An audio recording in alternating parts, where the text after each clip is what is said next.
Good morning, MC. How are you doing? Yeah, I'm well by grace, and I hope you are well. Yeah, by the grace of God, I'm well. We thank God. Yesterday, Akwatia by-election finally happened, and you predicted a win for your candidate, Solomon Asumedu, but unfortunately, he lost to the NDC candidate. How did you receive the news? Yeah, MC, let me say a very good morning to you and your crew over there, and then a good morning to your cherished listeners out there. Yesterday, after by election, as a party guy, I was hoping that we could win the seat because of our incumbency status. And then, aside that, Akwatia has been a swing constituency. Whereby since 1992, the MPP has won, I think, five out of all the elections that have been held at that constituency, and NEC had won four. So we coming into this election with a former MP and the person of NEC, we thought that one, the incumbency card could have played to our advantage.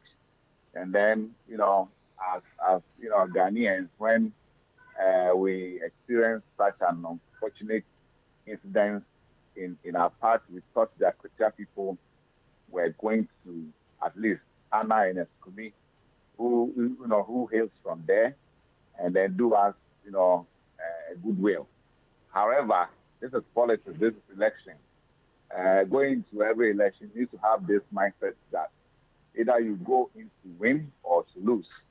And I don't think there is any single party that will go into an election and, you know, speak ahead of time that, oh, I'm going into this election to go and lose. So as MPP, we were of high hopes that we were going to win because, yes, we were in the incumbent. You realize that yesterday I was following the elections and, some news, were creeping in regarding the candidate that we presented.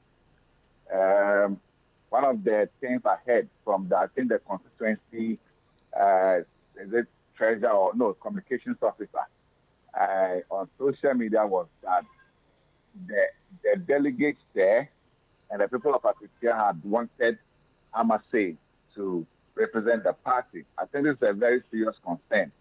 Initially, when I heard that particular argument from some people, I was I was defending the party that that could not be true. But when I heard it from the communications officer, the constituency communications officer himself, then I became alarmed about that particular issue.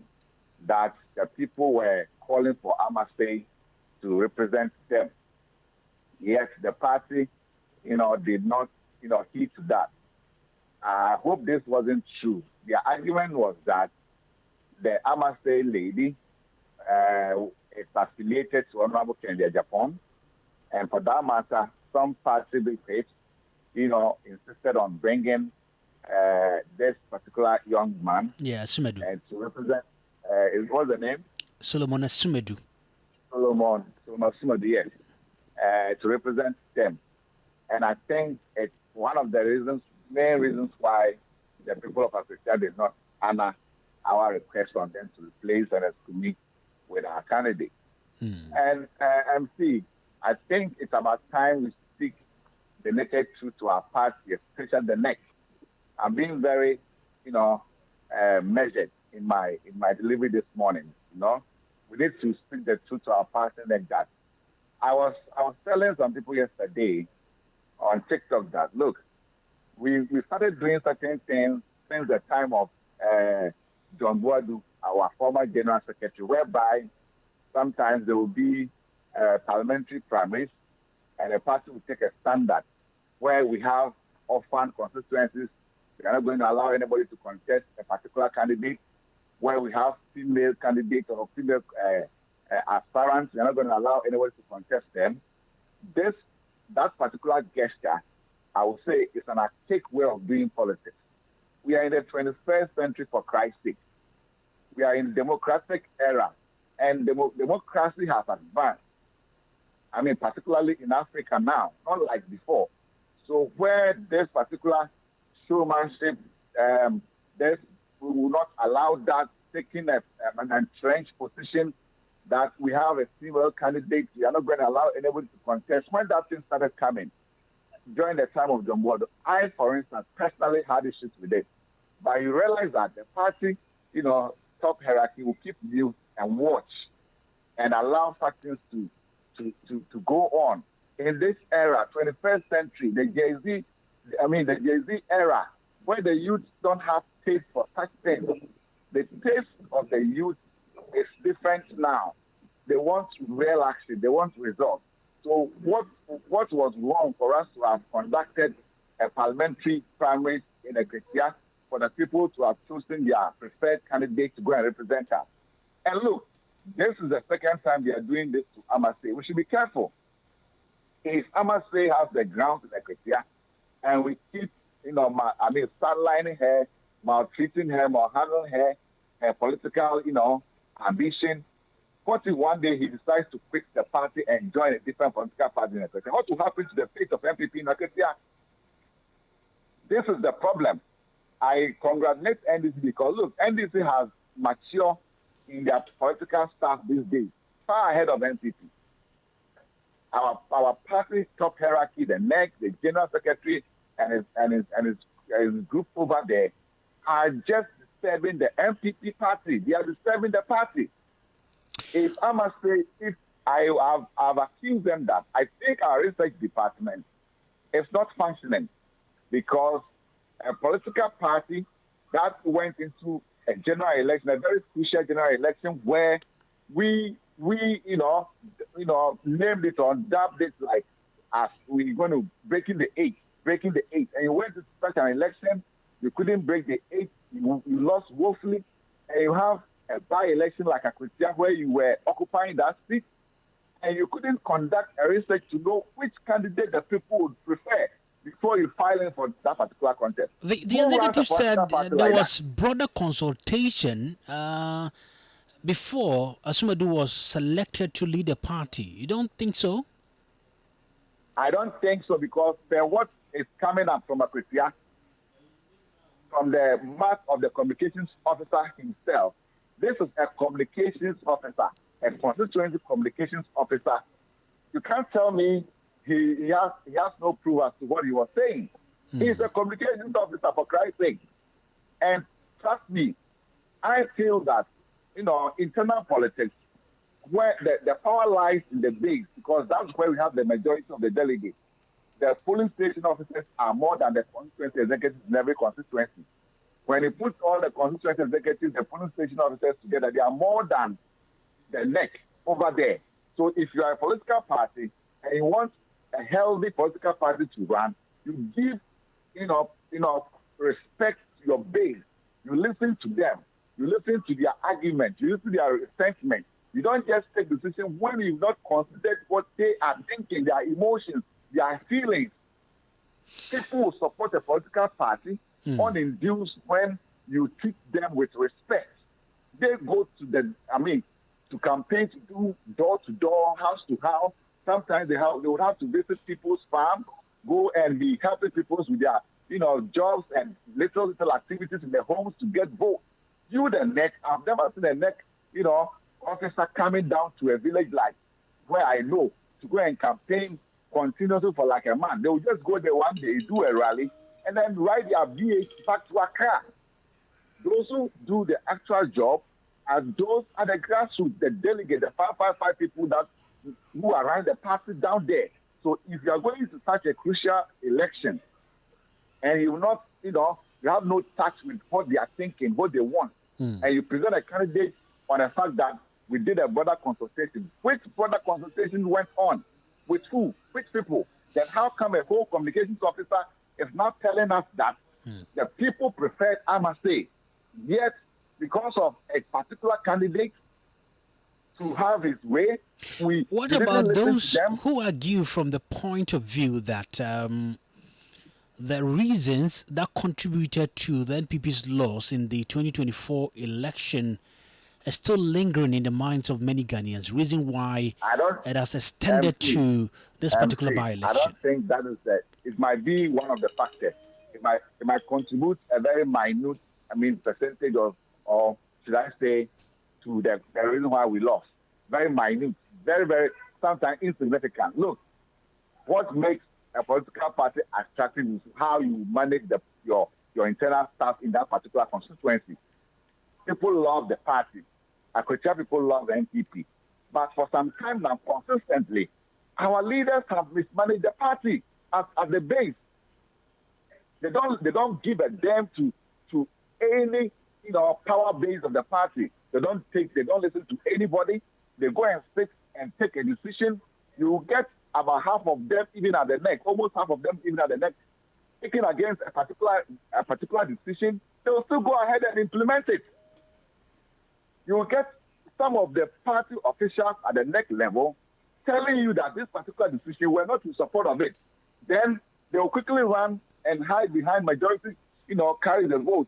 Then they will cast the vote and they will say, even if we have one, more than those who are kicking against it, then they will base on that principle that majority carry the vote and implement a particular decision which does not sit well with the base of the party. And that has been the consistent behavior and gesture of this particular leadership that we have now. Seriously speaking, I want to appeal to our party leadership over there that, look, when we are in opposition and we are running campaign, people donate monies to the party at the head office and stuff like that. So they don't have a problem. But the grassroots who are going to people's house to campaign, ask them how much they are giving before they go to do those house to house. Nothing, not even data, not even credit. But out of pure love for the party, they continue to support the party, and you remain up there and mismanage the party. Look, if NEC does not sit up, the MPP youth should rise up and demand accountability from the NEC about the Akwatia seat that we've lost, because from the constituency communications officer, the people were calling for Amase. So what kind of research did the party carry out to come to the conclusion that let us present this particular candidate and not that particular candidate? So if the guy is only making allegations that they rejected Amase because of Honorable Ken Japan, then they are being very wicked to the party. Aren't you saying this because you belong to the Ken Japan team? MC, who is bigger than the NPP as a party? Nobody is bigger than the NPP as a party. Even my own Ken Japan cannot be bigger than the party. So I don't know. You are a media guy. I don't want to, smear you into our political staff, our partisan staff. But I can tell that from your own analysis, you could see that our leaders are gradually dwindling the fire of NPP, because we can't go into two consecutive by-elections in less than 3 months and lose all like that. Ablekuma North is our stronghold. We've been winning that seat for decades. And we go into a by-election, 19 polling stations, 14 of those polling stations being our stronghold, and still lost that particular seat. How do you explain that thing to a party guy? How do you explain that to those of us at the grassroots? 19 polling stations, 14 being our stronghold, and we couldn't man the polling stations to win and go and bring our people out of their homes to come and vote, and we lost it, and we think there's nothing wrong with the party. Then we go to Akwatia, we are the incumbent, we lose an MP, not because he resigned, he died, and we go into such an election, and we go and play like a African, and we lose that seat, and you think there's nothing wrong with our party, and somebody comes out to tell you that this particular candidate was not filed because of candidate A. They brought this particular candidate because he's affiliated to this particular candidate because there is an upcoming presidential election. So some people up there are trying to scheme and create some kind of. I don't get it. Seriously speaking, right from 2023, when we were doing our presidential primary, when Ghanaians were calling for normal, bring Ken, let's vote for you. Bring Ken, let's vote for you. And you had a whole system backing one particular candidate. And you go into an election where your support is about 2.1 followers of your party did not step out to vote. and you come into a second season of your political life, you need to correct your mistakes and get things done rightly. We are not saying that favor Honorable Ken over Dr. Mahmoud Bami or whoever, no, or Brian or whoever, no.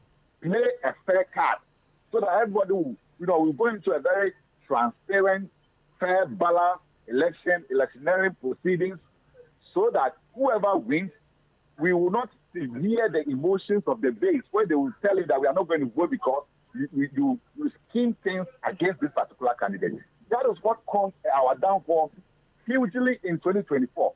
And the same things are being repeated by our party leadership. What is happening to NPP? Very well. Away from Akwatia, let's look at the removal of the Chief Justice. The NPP has described it as an affront to our judicial independence. From where you sit, do you side with the party leadership when they make those comments? Absolutely. I side with my party on this one. I would say over 200%. I don't know what President Mahama wants. You've been to an election and you've had the greatest endorsement ever in the history of Ghana's politics. Genuinely, I would say. Okay? Ghanaians have given you the mandate, absolute mandate, for you to run a good governance, treat everybody fairly. You come into government less than 1 year, you witch hunt a Chief Justice, the third arm of government in the Republic of Ghana. You witch hunt that third arm of government, and you oust the Chief Justice who swore you into power. What does he want? What does President Mahama and the NEC want? They think they will remain in power forever. They think they will be in power forever. Seriously speaking, when you look at the reasons or the committee's report upon which President Mahama based to remove the Chief Justice, MC, trust me, you are a Ghanaian. Is it fair? Is it not grounded in law? You said? Is it not grounded in law? Because as of now, we haven't had a single person dispute or say that whatever processes that the Chief Justice has gone through so far is not grounded in the Constitution. MC, the Chief Justice tried every means to, defend herself. He went to court, he sought for court injunction or whatever. They didn't listen. What else can you do? Okay? It's like there is an adage in Accra that